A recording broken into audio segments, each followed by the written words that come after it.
Hey everybody, how's it going? I hope you're having a lovely day. So it looks like Twitter is considering charging $20 for a blue check mark. I'd like to say before I start this video that I highly suggest that you watch this video from Eli the Computer Guy. He is my YouTube mentor and good friend. He has a lot of really good content when it comes to startups, and he tends to provide a contrarian perspective that forces me to think about things, which is why I've been a happy subscriber over the past 10 years. I'm not subscribed in the browser, so yeah, I know somebody's going to bring up, oh, look, you haven't subscribed. No, I'm not signed in on this browser. I use a different browser for anything that is not dealing with Google shit, and I use a separate browser for YouTube. Anyway, this is a really good video that goes over a lot of good points, and I just kind of wanted to add on to some of the things that Eli the Computer Guy said. The absolute TLDR of what I got from Eli the Computer Guy's video is that Twitter is a company that for the last 10 years has been losing money. They made money these 2 years, but then they lost a bunch the next year. It's something like $1.2 or $1.3 billion loss over the past decade. Most of these phantom companies have been surviving and thriving off of investor money over the past 10 to 15 years with the idea if we could just monopolize this area,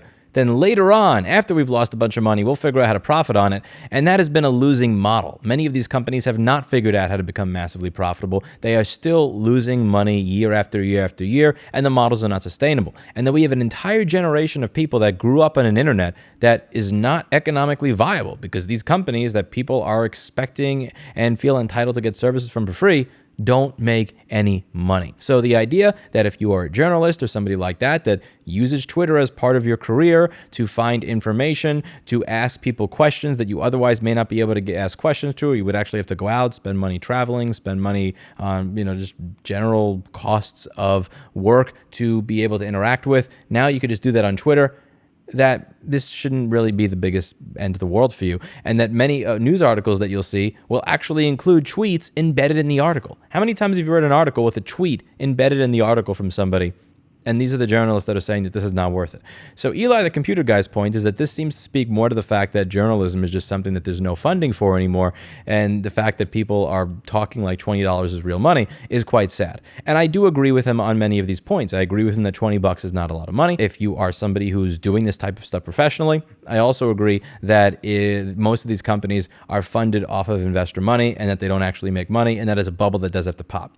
I think the point that is causing mass outrage here is that even if you do pay them for this, they are still going to serve ads in your content, and you will still see ads in the platform. So the idea that you could be paying money every single month to use Twitter to have a little check mark that verifies that you're you, but you're still seeing ads, like they're still advertising to you, is part of what makes it so insidious. And to be clear, this doesn't take away from the fact that they still lose fuck tons of money in spite of their advertiser business model. It's just something that's annoying. I actually used to pay money every month for the New York Times and Bloomberg News. And one of the reasons that I stopped paying is in the app, there would be ads. So I'm giving you $40 a month to read a newspaper, $40 a month for news, and there are ads inside the app that I can't get rid of. Just on principle. On principle, fuck you. It's not that $40 is too much for me. I could afford $40 a month at this point in my life. Hell, I could afford $100 a month if I wanted to, but there's literally no option to turn off the ad. And the fact that there's no option to turn off the ads is what I find to be disgusting. If I'm paying you for a service, I do not want to be advertised to while I am paying for that service. And if you are not going to turn off the ability for me to see ads, then or give me the option to for an amount of money, then I don't feel like doing that. So the way the users feel, they feel like I'm bringing content, I'm bringing people to your website, I'm bringing content that you could advertise on. You should be able to figure out how to make this work and make money. The reality is that the advertiser-supported business model, in many ways, functionally doesn't work. With Twitter, it's clear. Their business model doesn't work. They've had over a decade to figure this shit out. I've run businesses before. Some businesses succeeded. Some businesses failed. I'm not a multi-billionaire or anything like that. I'm just saying that if you can't figure out how to make money inside of 10 to 12 years, when you're given a fuck ton of money to start with, you're probably not going to figure it out given another 10 years. So they are going to have to pivot at some point in time to some sort of new model because this shit doesn't work. However, a hybrid model where the user is paying money each month and simultaneously also being advertised to, in my opinion, is the worst of both models. You're not going to bring in enough money to become profitable, and you're going to piss everybody off because they're paying to see ads, and they're providing you content for free that you are then advertising on. The models that tend to be at least well, again, you can't really say for sure, actually. I was going to say YouTube is a model that you could use as an example, but YouTube doesn't even allow you to see if they're profitable or not year after year. I think Alphabet stopped releasing reports for what YouTube brought in and what YouTube cost them sometime in 2014 or 15. But YouTube pays people. Like YouTube, I create content for YouTube. I put educational content on YouTube. I put videos on like commentary on right to repair and all that other stuff on YouTube. And in exchange, when people watch all those old videos, I get a check at the end of the month because I gave them content. Twitter expects me to pay for me to give them content that they are going to then advertise on. Now, again, I completely understand Eli the computer guy's point. I do. Eli the computer guy's point is that it costs money to provide these services. And if they don't make money for it, they will die. However, it is up to them to figure out how to make money for their business model, not me. Maybe they all need to charge advertisers more money.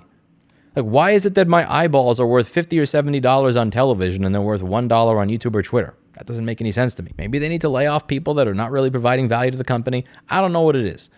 But they have to figure that stuff out. I completely understand Eli the computer guy's idea, which is these companies don't make any money. They've been running on investor funny money for a really long time, and people really shouldn't be losing their shit for $20 when you see just how much professionals spend on stupid shit like $5 coffee, $13 avocado toast, and other shit that probably offers less value to their career than Twitter. But at the same time, I do not want to be creating content for free that I'm not being compensated for so that you could put ads on it and then pay for the privilege of doing it. Like, I completely understand that. And again, me personally, I think most of these social media sites are toxic in general. And one of my rules for social media is I tend to avoid social media sites like this where you're creating content for them unless they're paying me. So I'll happily hang out with friends in IRC. I'll happily have a matrix room where I talk to my subscribers and stuff like that. But in terms of like Facebook, Twitter, Instagram, TikTok, any of this shit, if I'm making content for you, you should be paying me. And if you don't want to pay me, then go fuck off, because I'm not going to help you bring people to your platform so that you could get advertisers to pay you money based on what I provide without getting something in return. I think this is proof that this business never made sense to begin with, and it's one of the reasons that I'm very bearish on Twitter improving over the next several years. Because a lot of the people that are complaining about this are not saying, hey, I shouldn't have to pay and still see ads. That's not what they're saying. They're saying I shouldn't have to pay. Like, it's I shouldn't have to pay. Like, who gives a fuck if providing this shit actually costs money? It doesn't matter. I shouldn't have to pay.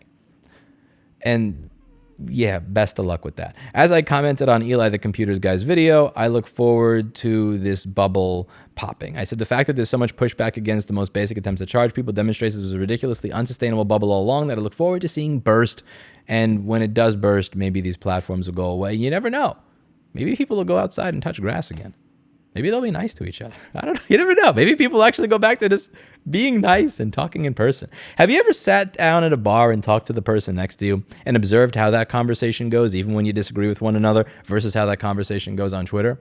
I'm telling you, touching grass can be a good thing. Anyway, let me know what you think in the comments down below. That's it for today. And as always, I hope you learned something, and do watch Eli the Computer Guy's video. Even if you hate him, even if you disagree, he tends to create really, really well thought through, well-formed arguments, and I always learn something when I listen to his channel. The one thing that I disagree with Eli the Computer Guy on, and the one thing that's probably going to cause me, is this whole thing. Training Terminator to target Louis Rossmann, training robots to hunt Louis Rossmann. This bot will hunt. He's training a robot to recognize my logo and then chase me. And this is just, I don't know how I feel about this. Like, see this thing over here? So that's my logo. That's my logo. And then he is going to put the logo in front of the robot, and watch what the robot does when he sees my logo. See that? See that? That's just not cool. That's not cool, Eli. That's not cool. Don't encourage this. Don't encourage this. Not cool. Not cool. See you in the next video.